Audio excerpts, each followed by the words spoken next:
నాకు తెలిసి ఒక వారం 10 రోజుల క్రితం ఒక ప్రెస్ మీట్ పెట్టి అక్కడ నుంచి అన్ని పార్టీలను కూడా కలుసుకుంటూ రిప్రజెంటేషన్ ఇచ్చి ఇంక్లూడింగ్ పృథ్వీరాజ్ అన్న గారు, విమలక్క గారు, మందకృష్ణ మాదిగ అన్న గారు అందరిని కలుసుకుంటూ మేము ఒక రిప్రజెంటేషన్ అనేది ఇచ్చినాం. ఇచ్చిన తర్వాత మేము కూడా ఈసారి ఆవేశంగా కాదు, ఈసారి కొడితే దెబ్బ ఎట్లా ఉంటుంది అనేది మేము చాలా గ్రౌండ్ వర్క్ చేస్తున్నాం. అది అంత ఆషామాషిగా 2 రోజులు 3 రోజులు 4 రోజులు బయటకు వచ్చి ఆవేశంగా బయటకు పోయేది కాదు.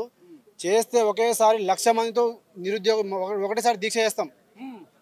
1,00,000 మంది అన్ని ఇప్పుడు రేపు 27వ తారీఖున ఉస్మానియా యూనివర్సిటీ మీద వేదికగా చట్టబద్ధమైన జాబ్ క్యాలెండర్ ఒకటే ఒక సింగిల్ ఎజెండా, అన్ని ఉద్యోగ సమస్యలు, డిమాండ్లు, అన్ని డిప్యూటీ సర్వేయర్ పోస్టులు నువ్వు ఇంకోటి పోయి ఎట్టేస్తావు, నువ్వు మినిమం కామన్ సెన్స్ అనేది ఉండాలా ఉండొద్దా గవర్నమెంట్కి?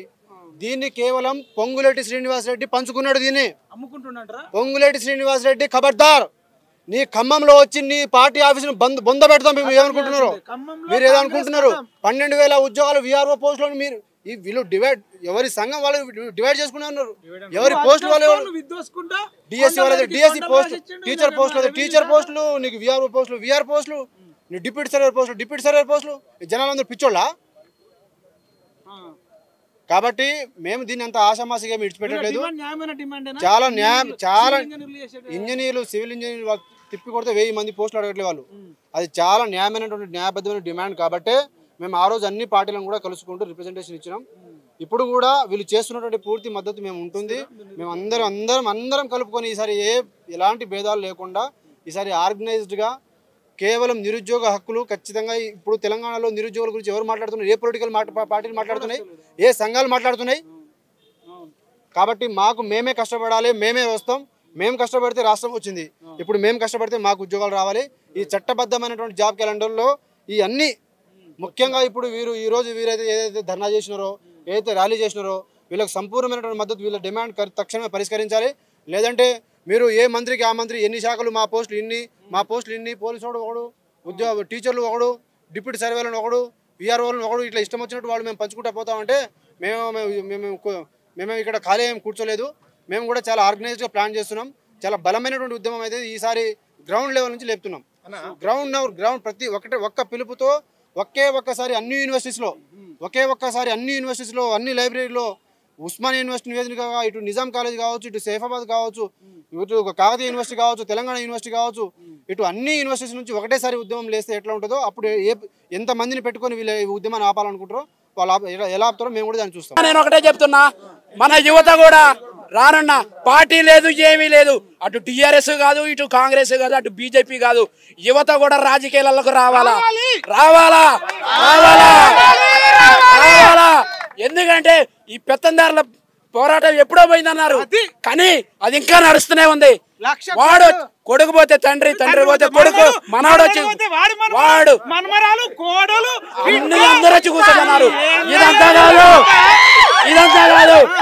దమ్ముంటే ఎగ్జామ్ పెట్టండి, పార్లమెంట్ లో చట్టసభలలో ఈ అమలుపరచాలా, చెయ్యాలా. నేను తరాలు మారినాయి, స్వరాలు మారాలి. సుభాష్ చంద్రబోస్ జర్మనీకి వెళ్ళి సైన్యాన్ని తయారు చేసినట్టు ఈ సివిల్ ఇంజనీర్లు మీరు కట్టడాలు కట్టుడు కాదు, కొలతలు కాదు, ఈ ఎమ్మెల్యేల మంత్రులను కొలవాలి. వీడికి ఒక్కొక్కడికి ఎగ్జామ్ పెట్టాల్సిందే. పెట్టాలి మంత్రులకు ఎగ్జామ్ పెట్టాలి. ఎవరికి ఎగ్జామ్ పెట్టకుండా డైరెక్ట్ పోయి మీకు ఆ చదువుకోని వాళ్ళతోనే ముసలి. ఒక అంబేద్కర్ గారు ఒక మాట చెప్పిండు, సమాజం ఎప్పుడు బాగుపడింది అంటే నాయకులని సమాజం నిర్మించడమే ఒక అసలైన నాయకుల లక్షణం అన్నారు మహానుభావుడు. ఆ సమాజం నిర్మించాలంటే ఈ పెత్తందారులు, ఈ రాజకీయ నాయకుల వల్ల కాదు, వీళ్ళు చేయలేరు. యువత చేతిలో ఉన్నది. దేశం బాగుపడాలన్నా, రాష్ట్రాలు బాగుపడాలన్నా కానీ యువత చేతిలో ఉన్నది. యువతతో పెట్టుకుంటే ఏ రాజకీయ నాయకుడైనా కానీ కిందకి దొక్కేస్తాం ఏదో ఒక రోజు. మొన్నేదో నేను రేవంత్ రెడ్డి అన్నకి నేను రేవంత్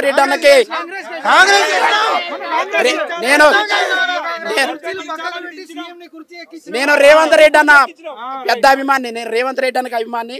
ఖమ్మం జిల్లా అప్పుడు ఎప్పటికీ రేవంత్ అన్న అభిమాని. చెబుతున్నా, రేవంత్ అన్న అభిమానే.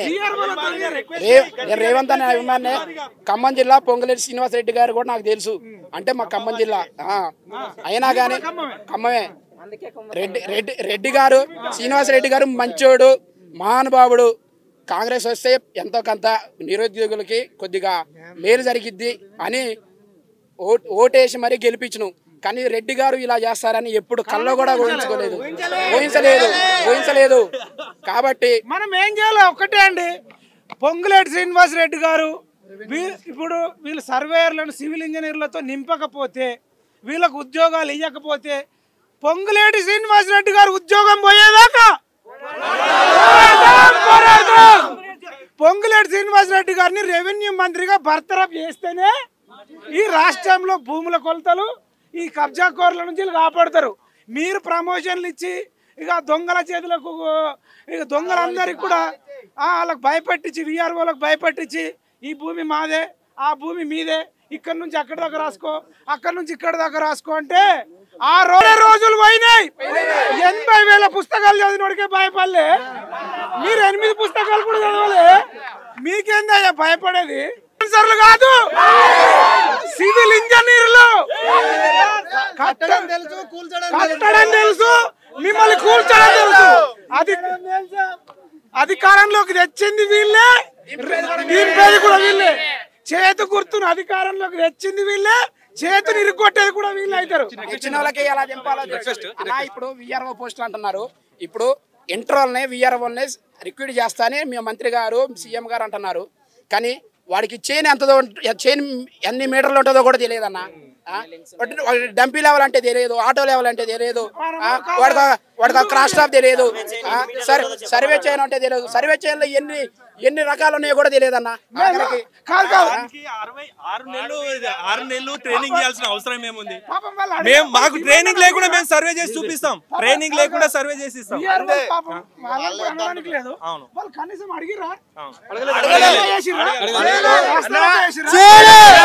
ఇప్పుడు విధానం ఎట్లా ఉందంటే, ఇది ఒక ఎంబీబీఎస్ డాక్టర్ ని తీసుకొచ్చి 6 నెలలు ట్రైనింగ్ ఇచ్చి లాయర్ గా వాదించమంటే అతను వాదిస్తాడా? ఒక లాయర్ తీసుకొచ్చి 5 నెలలు ట్రైనింగ్ 6 నెలలు ట్రైనింగ్ ఇచ్చి ఒక డాక్టర్ గా ఆపరేషన్ చేయమంటే అతను కరెక్ట్ అయిన ఆపరేషన్ చేయగలడా?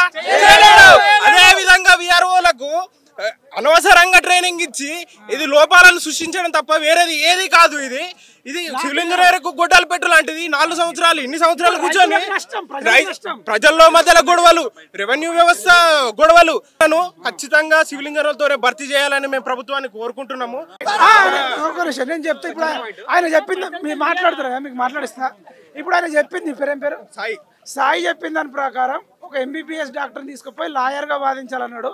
నేను ఇంకొక ఎగ్జాంపుల్ చెప్తున్నా, ఆర్ఎంపీ డాక్టర్ తీసుకుపోయి ఆపరేషన్ చేయమంటున్నాడు. ఎంబీబీఎస్ డాక్టర్ ఇప్పుడు నాకు అపెండిక్స్ అయిందయ్యా, నాకు అపెండిక్స్ ప్రాబ్లం ఉంది. ఎంబీబీఎస్ డాక్టర్ చేస్తే మంచిదా, ఆర్ఎంపీ డాక్టర్ చేస్తే మంచిదా? ఇప్పుడు ఈ ఎగ్జాంపుల్ కరెక్టేనా? ఆర్ఎంపీ డాక్టర్ తీసుకుపోయి నేను ఊపిరితిత్తులో ఆపరేషన్ చేపిస్తా, గుండె ఆపరేషన్ చేస్తా అంటే గుండెలు ఎగిరిపోతాయి, ఒక్కొక్కటి పైకి లేచిపోతాడు. ఇంకా అందరిది తీసుకుంటా వాయిస్. న్యాయం ఉందనుకుంటే మీకోసం ఉంటాం, దీని మీద ఇంకా స్టడీ చేస్తాం. మీరు చెప్పండి. చిన్న పాయింట్ ఏంటంటే, ఇప్పుడు పింఛన్ వ్యవస్థ ఎలా ఉంది స్టేట్లో, ఇది సెంట్రల్ గవర్నమెంట్ అయినా స్టేట్ గవర్నమెంట్ ఎలా ఉందంటే, ఇంటర్ చదివి 10th ఫెయిల్ అయిన ఎమ్మెల్యేకి ఒక్కసారి గెలిస్తే ఆయనకి జీవితాంతం పెన్షన్ వ్యవస్థ వస్తుంది. ఒక బీటెక్ చదివి ఎంటెక్ చేసి ఒక ఐఏఎస్ ఆఫీసర్లు సెంట్రల్లో ఉద్యోగాలు చేసే వాళ్ళకి పింఛన్ వ్యవస్థ లేదు. ఇప్పుడు ఇలాంటి పరిస్థితి ఉంది. ఇది యువత మొత్తం మేలుకోవాలా, ఈ పాయింట్ మీరు కన్సర్న్ చేయాలా. ఎలా ఉంది చూడండి, ఒక ఎమ్మెల్యే ఆయన 10th కూడా ఫెయిల్ ఉన్నాడు అన్ని. వాడికి మరి ఏం చేయాలి? సలాం కొట్టాలా? వాడికి సాలరీ 1.5 లక్షల సాలరీ, 2.5 లక్షల సాలరీ వాళ్ళు అవసరం. వాళ్ళకి వాడికి 10 మంది ఉద్యోగాలు పెట్టొచ్చు. వాడు అసలు ఎమ్మెల్యే వద్దు, తెలంగాణలో ఎమ్మెల్యేలే వద్దు. అసలు ఈ పోలీసు వ్యవస్థ మొత్తం కోర్టు కింద చేయాలి. అసలు ఈ పోలీసు వ్యవస్థ కూడా వద్దు, మొత్తం మార్ఫింగ్ చేస్తున్నారు. ఈ హైకోర్టుకు పోవాలి మనం, ఈ పోలీసు వ్యవస్థ మొత్తాన్ని హైకోర్టు కింద చేసేయాలా. చాలా చాలా అన్యాయం జరుగుతుంది. అంతే, చట్టం చాలా వేస్ట్ ఉంది ఇక్కడ. అసలు ఘోరం చేస్తున్నారు. పెన్షన్ వ్యవస్థ లేదండి, అసలు ఉద్యోగులు పెన్షన్ లేదు. అసలు వాళ్ళకు వద్దు, మాకు పెన్షన్ ఇవ్వండి, బీటెక్ చదివిన వాళ్ళకి పెన్షన్ ఇవ్వండి, డిగ్రీ వాళ్ళకి ఇవ్వండి. ఎమ్మెల్యేలకి ఎందుకన్నా 5 సంవత్సరాలు చాలు, వాళ్ళకి 2.5 లక్షలు తీసుకుంటావు నువ్వు. తర్వాత పెన్షన్ ఎందుకు అవసరం? ఇవ్వండి. 5 సంవత్సరాల పాలనలో కోట్లు కూలగొట్టినాక ఇంకా పింఛన్ ఎందుకు? అయితే నేను మా ఆవేదన చెప్తానన్న, క్లారిటీగా ఒక 2 minutes మాట్లాడతాను నేను. ఏంటిదంటే యాక్చువల్గా సివిల్ ఇంజనీర్లకి మాకు రోజు రోజుకు మా బతుకు తెరువు ఎలా అనేది మాకు ఆలోచనలో పడిపోతున్నాం. ఎంత దారుణమైన స్థితిలో ఉన్నాము. మేము సాఫ్ట్వేర్ ఇంజనీర్ చేసి ఉంటే ఈ కష్టాలు ఎందుకు పడేవాళ్ళం మేము? అవును, ఎక్కడో చోట 20,000 మేము పాస్ అవుట్ అయ్యి బయటికి వెళ్ళామంటే మాకు 10,000 ఇస్తా, 12,000 ఇస్తా, బేరం ఆడతారనా? కుంపు మేస్త్రి అనే మాట మాకు ఉంది సివిల్ ఇంజనీర్స్కి. కుంపు మేస్త్రివా మేము అని, ఏ చదువు చదివినా అంటే కుంపు మేస్త్రి చదివారు. కుంపు మేస్త్రి అన్న వానికి ఒక్క రోజుకు 1000 రూపాయలన్నా వాని వేజెస్ మాకు ఎంత పడుతుంది? మాకు వేజెస్ ఎంత పడుతుంది? మాకు 15,000 జీతం అంటే స్టార్టింగ్ పోయేసరికి మేము నేను డిప్లొమా చేశాను. డిప్లొమా 3 years డిప్లొమా, మళ్ళీ 3 years బీటెక్ చేశాను. నా ఎడ్యుకేషన్కి ఎంత అయింది అమౌంట్? బయటికి వచ్చేసరికి నాకు బయట బేరం ఆడతారా వీరు? అవునా? ఇంత దీనమైన స్థితిలో ఉన్నప్పుడు ఉన్న మాకు జాబ్స్ ఏంటిది? మా సివిల్ ఇంజనీర్ అంటే రిసోర్స్ ఏంటిదంటే గవర్నమెంట్ జాబ్ రిసోర్స్. మేము ముందుగా తీసుకునేదే దానికోసం. మాకు గవర్నమెంట్ అవకాశాలు ఉంటాయి, గవర్నమెంట్ జాబ్ అవకాశాలు ఉంటాయి అని మేము తీసుకున్నాం. తీసుకున్న తర్వాత మీరు ఇలాంటి నిర్ణయాలు, అదే గత ప్రభుత్వము విఆర్ఓ వ్యవస్థ సర్వనాశనం చేస్తుంది భూ వ్యవస్థని అనే ఆయన తీసేశారు. వాళ్ళని తీసేసిన వ్యవస్థని ఈయన మళ్ళీ తీసుకొచ్చి అదే దారిని తీసుకొస్తే విఆర్ఓలకు ఇస్తా అంటే పరిస్థితి ఏంది? వ్యవస్థ రెవెన్యూ వ్యవస్థ ఎడిగిపోతుంది, భూ వ్యవస్థ ఎడిగిపోతుంది. అసలు ఒక విషయం చెప్పాలన్నా, మన దగ్గర సర్వే ఎప్పుడు జరిగింది తెలుసా? ల్యాండ్ సర్వే మరాఠవాడ సిస్టంలో జరిగింది. ఇప్పటి వరకు పూర్తి సర్వే లేదు. నమూనా డాటా తోటి ఈ నా కొడుకులు రిజిస్ట్రేషన్ చేస్తారు. ఎవరి హద్దు ఎక్కడుందో తెలియదు, హైవే ఎక్కడికి పోయిందో తెలియదు, దారి ఏడ ఉందో తెలియదు. అన్న పెట్రోల్ బైకులకు రైతు బంధులు ఎంత కోట్ల రూపాయలు మనం కట్టిన ట్యాక్స్, మా అయ్య బాబా అవ్వల ట్యాక్స్, మేము కొట్టుకున్న బట్టలు, మేము కట్టిన ట్యాక్స్, మేము పెట్రోల్ పోసుకున్న ట్యాక్స్ తోటి నువ్వు ప్రభుత్వాన్ని నడిపిస్తుంటే మా పొట్ట కొడతారా మీరు? మీ మీద ట్యాక్స్ వేసుకోరాదు? మీకు కోట్ల రూపాయలు ఉన్నాయి కదా, మీ మీద ట్యాక్స్ వేసుకోరాదు? పొంగులేటి శ్రీనివాస సార్ గారు ఏ విధంగా ఆలోచించారు, ఏ విధంగా సర్వే చేస్తారని ఆలోచించారు? వాళ్ళకు విఆర్ వాళ్ళకి ఏముంటదన్నా, ఎంత భూమి ఉంది ఏముంది అనే రికార్డు ఉంటుంది అంతే. నీకు 2 ఎకరాలు ఉందంటే 2 ఎకరాలు ఉంది అని చెప్పగలుగుతాడు. కానీ అది ఏడ నుంచి ఏ హద్దుకుందని ఏం తెలుసు? టీపన్ అంటే తెలుసా? టీపన్ లో ఏ లాంగ్వేజ్ ఉంటుంది? మరాఠవాడ లాంగ్వేజ్ లో ఉంటుంది. దాని మీద ఎన్ని గోల్స్లు ఉన్నాయి, ఎన్ని చైన్లు ఉన్నాయి అనేది మరాఠవాడ సిస్టంలో ఉంటుంది. మన రోమన్ అంకెలలో ఉండదు, మళ్ళీ మనం గణాంకాలలో ఉండదు, 1-2లలో ఉండదు. నేను సర్వే సెటిల్మెంట్ అండ్ రికార్డ్స్లో నేను 45 days ట్రైనింగ్ చేసుకొని ఉన్న తాలీంలో. అక్కడ కూడా ఎలిజిబిలిటీ ఎవరికి ఇస్తారంటే ఈ సివిల్ ఇంజనీర్కే ఇస్తారు. ప్రైవేట్ సర్వేయర్ కావడానికి నేను ప్రైవేట్ సర్వేయర్గా అయ్యాను, నాకు తెలుసు ఆ బాధ ఏంటో.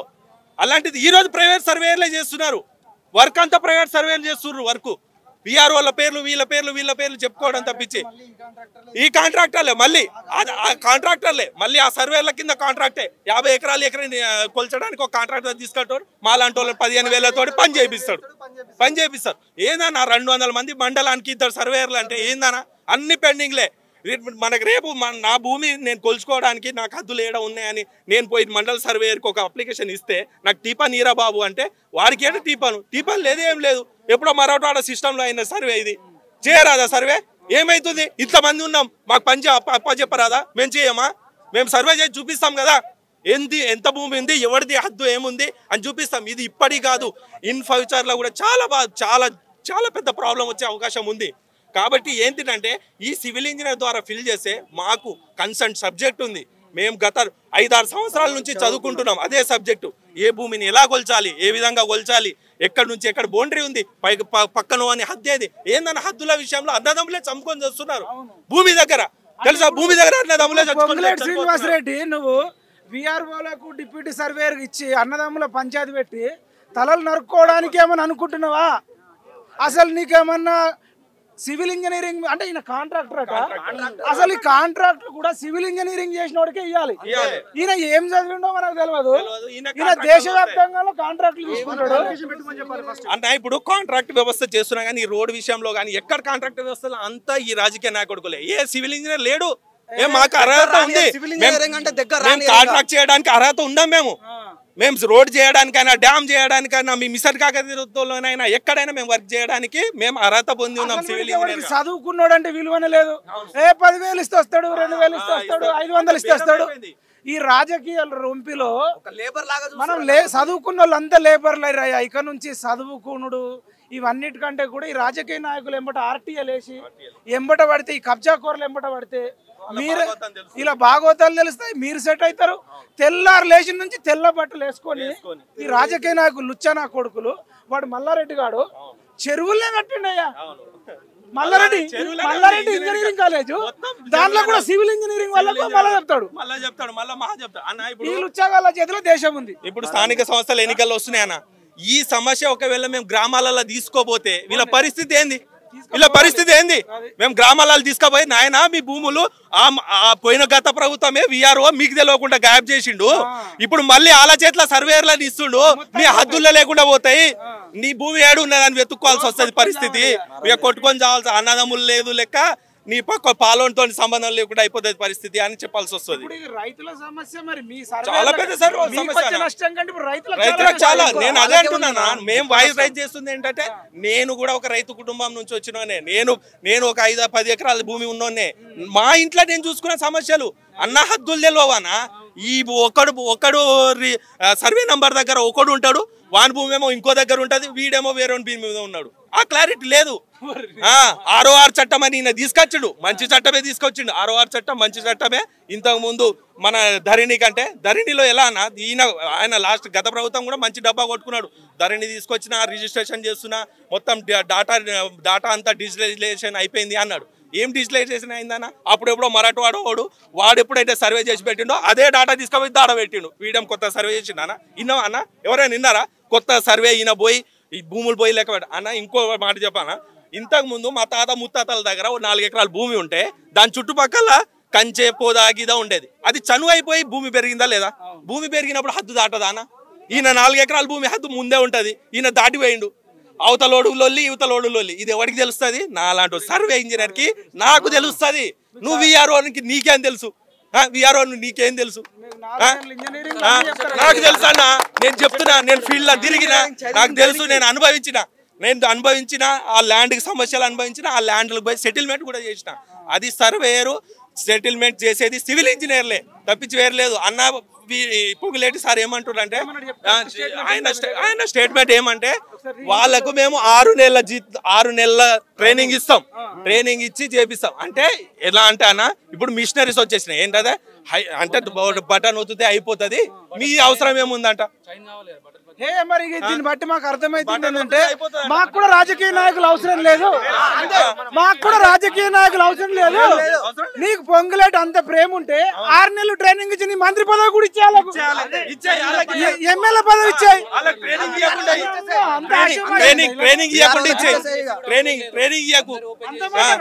మరి అంత బటన్ వస్తే అయిపోతుంది, బటన్ నొక్కితే అయిపోతుంది. ఏమైపోతుంది అన్న? 6 నెలలు అన్న బటన్ కోసం చదువుకున్నది మేము 6 సంవత్సరాలు ఇంతవరకు ఆ బటన్ నొక్కడానికి. కాలేజీలలో తీసేయండి సివిల్ ఇంజనీరింగ్, ఐటీఐ నేర్పకండి, సివిల్ ఇంజనీరింగ్ నేర్పకండి. అయితే అన్న ఇప్పుడు ఇక్కడ మన JNTUలా మన sir CM sir Revanth Reddy గారు వెళ్ళినప్పుడు చెప్పారు, సివిల్ ఇంజనీర్ కి కనుమరుగు అయిపోతుంది, సివిల్ ఇంజనీర్ బ్రాంచ్ ని మనం ప్రోత్సాహం చేయాలి, కనుమరుగు అయిపోతుంది. మరి ఓటలు దాటుతున్నాయి. ఆ రోజు కాన్ఫరెన్స్ లో మరి నువ్వు అక్కడ JNTU వెళ్ళినప్పుడు చెప్పారు కదా సార్. మరి మా ఆవేదన వినండి, ఈ రోజు మా ఆవేదన ఇవ్వండి. మీడియా మిత్రులు మీరు ఏమైనా చేయండి అన్న, మా ఆవేదన మీరు న్యాయం జరిగేటట్టు మీరు రీచ్ చేయండి. నా పేరు వివేక్, నేను కొమరంభీం జిల్లా ఆసిఫాబాద్ నుంచి మాట్లాడుతున్నాను అన్న. అదే ఈ మూల ఆ మూల నుంచి నేను స్టార్ట్ అయ్యి ఈ మూల నుంచి స్టార్ట్ అయితే అన్న. ఆ కేసీఆర్ ని గద్దె దించింది అందుకమే కదా, మేమే కదా అన్న దించింది అన్న. ఈ రోజు ఎక్కించింది మేమే కదా అన్న, నిన్ను రేవంత్ రెడ్డి నిన్ను ఎక్కించింది మేమే కదా. ఈ రోజు మొదటి ఏజెండా నిరుద్యోగుల ఏజెండా అనుకునే కదా అన్న మేము దించింది. మరి అంతే, నువ్వు కాంగ్రెస్ కుదిరితే నువ్వు మా వీపు మీదకి వెళ్ళి కుదురుతున్నావు, నువ్వు డల్లాస్ పోతున్నావు, డావోస్ పోతున్నావు, తిరుగు. రాజుల సొమ్ము రాళ్లపాలు అన్నట్టు సొమ్ము కొడిది సోకొకూడదు, ఓట్లు మాయి సోకు ఎలాగో అలా ఇలా చేసి ఒక సంవత్సరం మొత్తానికి మభ్య పెట్టిరన్నా. అసలు మీ కోపం రావట్లేదా? రక్తం ఉడకట్లేదా? ఏం చేయాలన్నా? అప్పట్లోకి ఏమైనా కొట్లాడి తెగించి ఏమైనా పెట్రోల్ పోసుకొని చావాలన్నా? మరి అదే ఇప్పుడు ఏం తెగించేటట్లేము. మనమే కోరి ఆయనను తీసుకొస్తే ఆయన మళ్ళీ మనకి వెనక నుంచి కూర్చుడు. మెల్లగా December 9 టు December 9 ఖతం. ఇప్పుడు local body elections half year ఖతం, ఆయన నోటిఫికేషన్ ఇస్తే ఇంకో ఇయర్ ఖతం, ఇంకో చేసేదాన్ని 2 సంవత్సరాలే. లాస్ట్ ఇయర్స్ ఎట్లాగో ఎలక్షన్స్ కాబట్టి యాజ్ ఇట్ ఈస్ ఆయన వాళ్ళ పొలిటిషియన్ ఏదో అవన్నీ వచ్చేస్తాయని చెప్పేస్తారు. 2 సంవత్సరాలు ఆయనకి జాబ్ క్యాలెండర్ ఏమి ఇస్తాడు, ఆయన మాకేం ఉద్యోగాలు ఏమి ఇస్తాడు? మేము పెళ్లిళ్ళు గిల్లెలు చేసుకోకుండా గాడి ఈ రోడ్ల ఎంబడి తీసుకుంటూ కూర్చోవాలి మేము. ఇక రాజకీయ నాయకుల దొంగల సొమ్ముని దోసుకోవాలి. ఇక పండగ సాయం లెక్క మొత్తం మనము ఈ రాజకీయ నాయకుల మీద వాడి దోసుకుంటేనే సెట్ అయ్యేటట్టు. నీ రాక్షసుల మనుషులరా మీరు 2 లక్షల ఉద్యోగాలు వేయకున్నా సరే కానీ ఈ సర్వేయర్ జాబులు ఏవైతున్నాయో ఆ ఉన్న జాబులను సివిల్ ఇంజనీర్లతోనో డిప్లొమానో ఎవరైతే ఎలిజిబుల్ ఉన్నారో వాళ్ళతో నోటిఫికేషన్ పెట్టి దాంట్లో మెరిట్ నోటికి ఇవ్వండి అయ్యా. నువ్వు 1000 నింపుతావా 2000 నింపుతావా కానీ మినిమం ఎలిజిబిలిటీ లేకుండా చేస్తే రాబోయే రోజులలో ఒక్క సీట్ కూడా రాదు. కావాలంటే కేసీఆర్ అడుగు నిరుద్యోగుల దెబ్బ ఎట్లుంటుందో పెట్టుకున్నాడు.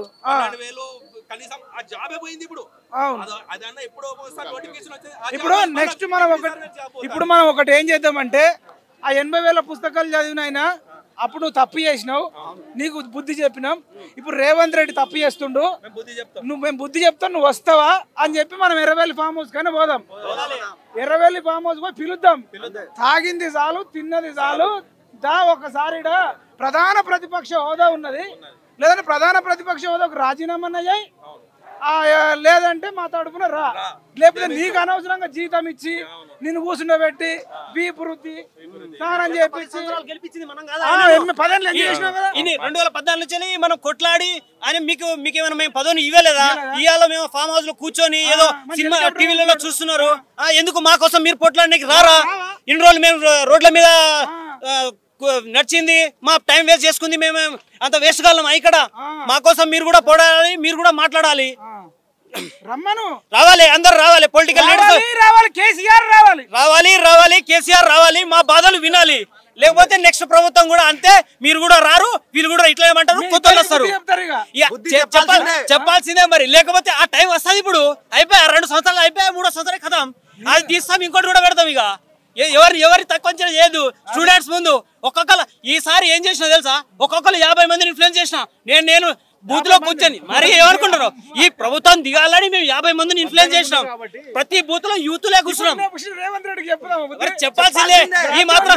ఇప్పుడు మెల్లగా ఏమో వ్యవసాయ ఫార్మర్స్ అందరినీ మభ్య పెట్టిండు, 1 సంవత్సరం స్కిప్ చేసిండు. ఇక డబుల్ బెడ్రూమ్ ఆశలో ఉన్నారు, అది అయిపోతే అవి రావు.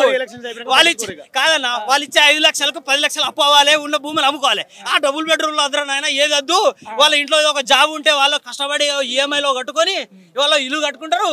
మీకు దండం ఏదైనా చేస్తా టక్కున చేయండి, లేకపోతే మీరు కూడా ఆరాంసే ఫామ్ హౌస్ లో గీమౌస్ లో కూర్చోండి, వేరే వాళ్ళు వస్తారు, చేసేటోళ్ళు చేస్తారు. ఏదో మైపాల అన్నకు మనం ఏదైనా కట్ట పెడితే ఆయన చేస్తారని మా అభిప్రాయం. అది కాదు ఉండండి, ఇది మీరు రండి. కాంగ్రెస్ ప్రభుత్వం ఎంత మోసం చేస్తుందంటే మీరు ఒకటి గుర్తించండి. అధికారంలోకి రాగానే కుటుంబ సర్వే, ఆ సర్వే, ఈ సర్వే అప్లై చేసుకోండి. 6 గ్యారంటీలకు అప్లై చేసుకోమన్నారు. 6 గ్యారంటీలకు అప్లై చేసుకున్న తర్వాత మన కులగణన చేస్తున్నాం, అన్ని మీ డీటెయిల్స్ ఇవ్వన్నారు. మళ్ళీ ఇప్పుడు ఇందిరమ్మ దానికి మళ్ళీ డీటెయిల్స్ ఇవ్వాలి, రైతు భరోసాకు డీటెయిల్స్ ఇవ్వాలి. అరే ఎన్నిసార్లు ఇచ్చిన అదే పేరు, ఎన్నిసార్లు ఇచ్చిన అదే హౌస్ నంబరు. ఈ డీటెయిల్స్ కోసం మిమ్మల్ని గెలిపించింది. టిక్ టాక్ అనే యాప్ ఉన్నప్పుడేమో మన డీటెయిల్స్ అంతా చైనా వరకు పోతుందని చెప్పి బ్యాన్ చేసేళ్ళు. మరి గిన్నిసార్లు డీటెయిల్స్ సేకరించు ఎడిపోతున్నాయి, మరి పథకాలు రావట్లేదు, డీటెయిల్స్ ఎడిపోతున్నాయి. గతంలో చేసిన అప్లికేషన్ లని చింపేసిర్రా, మళ్ళీ రోజు ఇప్పుడు మళ్ళీ నెక్స్ట్ మళ్ళీ ఏదో ఒకటి చేస్తారని వాళ్ళకు ఒక భ్రమలో ఉండాలన్నట్టు. ఈ నిరుద్యోగులు అందరు ఐక్యంగా ఉండి రాజకీయ నాయకుడు ఏ పర్యటకుడైనా సరే అందరిని ఇక్కడ ఆర్ట్స్ కాలేజ్ దగ్గరికి లాక్కొచ్చి అరే మీరు అందరు కలిసి ఒక దాటికి రండిరా, ఏం చేస్తారో ఒక చెప్పి నిరుద్యోగులకు జాబ్ క్యాలెండర్ ఇవ్వాలి, ఏ జాబ్కి ఎవడు ఎలిజిబుల్లో మీరు అందరు ఇక్కడ నుండి చెప్పాలి, ఈ సర్వేయర్లకు ఎవడు ఎలిజిబుల్లో చెప్పాలి అని చెప్పి అడిగితే తప్ప ఈ దొంగ నాటకాలు రాజకీయ నాయకులు బయటకు వచ్చి తిడతారు. మళ్ళా తెలంగాణ పోయి దావత్ చేసుకుంటారు. రేవంత్ రెడ్డి మల్లారెడ్డి ఇద్దరు తొడలు కొట్టుకున్నారు. అరే సలే అని మల్లారెడ్డి అన్నాడు. మళ్ళా కూతురు బిడ్డ లగ్గమైతే ఆడు మనమల్లు కాలు మొక్కుతున్నారు, మొక్కు ఇంకా మంచిగా మొక్కని వీడు అంటున్నాడు. గింద దుర్మార్గులట. వాళ్ళు 1,00,000 కోట్లు తిన్నాడు అంటే ఆయనకు రోగం వస్తే యశోద హాస్పిటల్కి పోయి పరామర్శించి వస్తున్నాడు. ఆయన దొంగనా నువ్వు దొంగనా లేదంటే ఇద్దరు కలిసి దొంగలా ఓట్లేసిన వాళ్ళు దొంగలా తోడు దొంగలు తయారైపోయి దేశాన్ని సర్వనాశనం చేస్తారు భవిష్యత్తులో ఈ ఇంజనీరింగ్ స్టూడెంట్లు అంతా కూడా ఈ రాజకీయ నాయకుల భర్తం బట్టి అనేక సంస్కరణలు రావాలి ఈ జాబ్లలో కూడా ఎవడు ఎలిజిబుల్ ఇవన్నిటి మీద జాబ్ క్యాలెండర్ ఇయర్ ఏదైతే యూపీపీఎస్ ఎట్లా ఉంటుందో ఇగో ఈ సలహా దీనికి ఇంత ఎలిజిబుల్ ఈ చదివినోడే దీనికి అప్లై చేసుకోవాలి మిగతాడు అప్లై చేసుకోవద్దు దీనికి ఇంత ఏజ్ ఎలిజిబిలిటీ ఉంటుంది ప్రతి సంవత్సరం ఇంత రిటైర్మెంట్ అవుతారు ఇన్ని ఖాళీలు ఉంటాయి ఈ నెలలో జాబ్ ఉంటుందని రావాలి ఇంకొకటి ఏం తెలివి చేస్తుండే తెలుసా ఆయన 58 61కి పెంచిపోతే ఈయన 71 చేస్తారట దీని మీద ఏమంటావు వాళ్ళని అట్లా పెంచుకుంటా పోండి మమ్మల్ని ఇట్లా ముసలోల్ని చేయండి మేము ఇక ఇట్లనే రోడ్ నెంబర్ తిరుగుతాం ఇట్లనే ప్రచారం ఇట్లా ర్యాలీలు చేస్తాం రాజకీయ నాయకులు జాబులు అదే ఇక మమ్మల్ని అట్లనే పెట్టుర్రి మీరు ఇంకా ముందుకు పోర్రి వాళ్ళకి ఇచ్చిన వాళ్ళకి ఇచ్చి వాళ్ళు కూడా సార్ వాళ్ళు కూడా మమ్మల్ని ఎందుకు పెంచుతుర్రా నాయన మేము హారాంసే ఇట్లా కూర్చుంటాం అంటే వాళ్ళు పెంచేది మీద పెంచుతుర్రు వీళ్ళని ఏజ్లు పెంచుతున్నారు అదే డైరెక్ట్ అప్లికేషన్ మా ఉద్యోగాలు ఇవ్వకుంటే మీ ఉద్యోగాలను ఊడగొట్టే ప్రయత్నం తెలంగాణ సమాజంలో నిరుద్యోగులంగా బాధ్యత తీసుకుంటాం తప్పకుండా మీ భవిష్యత్తుని మీ రాజకీయ భవిష్యత్తుని మా మీద నిర్మించుకుంటున్నారు కానీ మా యొక్క హక్కులను మీరు కాల రాస్తున్నప్పుడు మాకు ఇచ్చినటువంటి మాటను మీరు తప్పుతున్నప్పుడు తప్పకుండా బిడ్డ మిమ్మల్ని గోరీలు కడతాం మిమ్మల్ని వెంటాడి చీల్చుతాం బస్సు యాత్ర చేద్దామా తప్పకుండా సైకిల్ యాత్రలు చేద్దామా సోషల్ మీడియా డిజిటల్ యాత్ర అన్ని యాత్రలతో పాటు శ్రీకాంతాచారి యొక్క ఏదైతే అతను ఈ తెలంగాణ రాష్ట్రం కోసం జీవితాన్ని త్యాగం చేసిండో అదే మాదిరిగా భవిష్యత్తులో నేను గిట్టంగా మరో శ్రీకాంతాచారి నవ్వుతా తప్పకుండా ప్రాణానైనా ఇస్తా గానీ నిరుద్యోగుల హక్కుల కోసం నిరుద్యోగ ఉద్యోగాల కోసం నిరుద్యోగుల యొక్క తరపున నిరుద్యోగ యొక్క జీవితాల పైన మీరు ఏదైతే వాగ్దానాలు చేసిరో నెరవేర్చని ఏడలా భవిష్యత్తులో 2 లక్షల మంది నిరుద్యోగులతో తప్పకుండా మీ యొక్క పార్టీ ఆఫీసులో మీ యొక్క 100% ఇస్తాం రాజకీయ నాయకుల యొక్క ఇళ్లను ముట్టడిస్తాం వాళ్ళ యొక్క క్యాంప్ ఆఫీసులను ముట్టడిస్తాం గాంధీ భవన్ ను ముట్టడిస్తాం రేవంత్ రెడ్డి గారిని గోరి కడతామని ఈ సందర్భంగా విజ్ఞప్తి చేస్తా ఉన్నా మోతీరాలు మాట్లాడతావా